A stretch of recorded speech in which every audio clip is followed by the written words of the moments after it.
In this lesson, you'll learn how to develop options menus for your Android apps. The menus page on the developer's website is shown here, and this is a good resource for background and details about menus, including options menus. The menus are a common and important user interface component. They provide a convenient way for users to select options for app actions in addition to navigation buttons built into the app screen displays. And there are three basic types of menus: options menus, context menus, and pop-up menus. So let's look at options menus, and we'll cover the other two in the next lessons. In the contents overview on this page, click on Creating an Options Menu. And beginning with Android 3.0, API Level 11, Android devices are no longer required to provide a dedicated menu button, and Google is encouraging developers to migrate away from a dependence on a traditional 6-button menu, such as shown here, and instead provide an action bar to present common user actions, such as the one shown here. To see how options menus work, let's check out an options menu API demo. Using the demo's worksheet, let's find the options menu entry, and we'll filter the demo name for options to do that. Actually, we have filter on. We can just click here. And we find an entry at line 62, and we see the Java code name is fragment menu. So let's first fire up the demo. We'll click on App, Fragment, and Menu. And the demo builds menus from 2 fragments.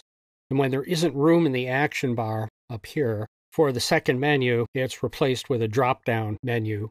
So if I uncheck both, there's no menu shown. If I check menu 1, we get the 2 options for menu 1A and 1B. And if I check only fragment 2, we have the menu here that shows up.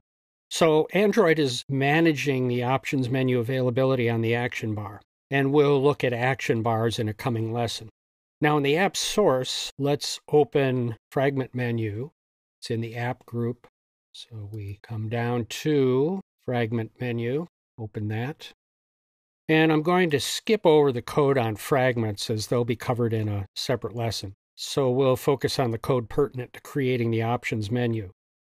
At line 106, the Set Has Options menu setting to true is used to indicate that there's a menu associated with the first fragment. In line 110, we have the onCreateOptions menu method that sets up the menu items using the add method twice, once in 111 and once in 112. And notice the Show As Action If Room attribute that tells the Android system to show this item as a button in the action bar if the system decides there's room for it. As we see over here, that's the button.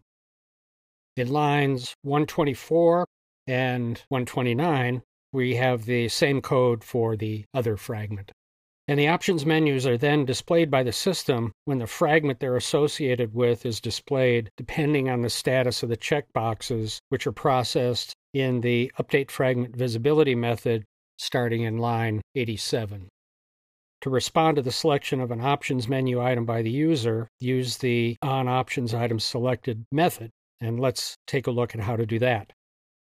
How to respond to options menu item selection is explained on the developer's website in the API guides, user interface, on the menus page.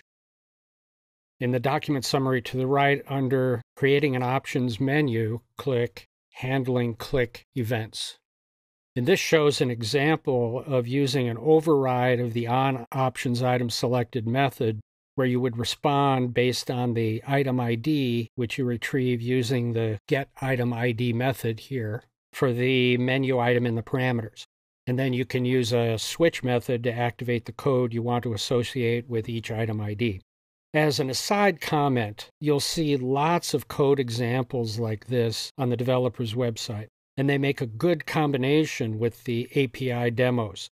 The API demos give you a good working base of code into which you can insert additional code, such as this code for handling option item selections. And when you add code blocks to your base code, you're likely to have to do a bit of debugging to get the new app code to work properly. And you can review our previous lessons on debugging in Eclipse if you need a refresher on these topics. That's our lesson on options menus. We'll look at other types of menus in the next lessons.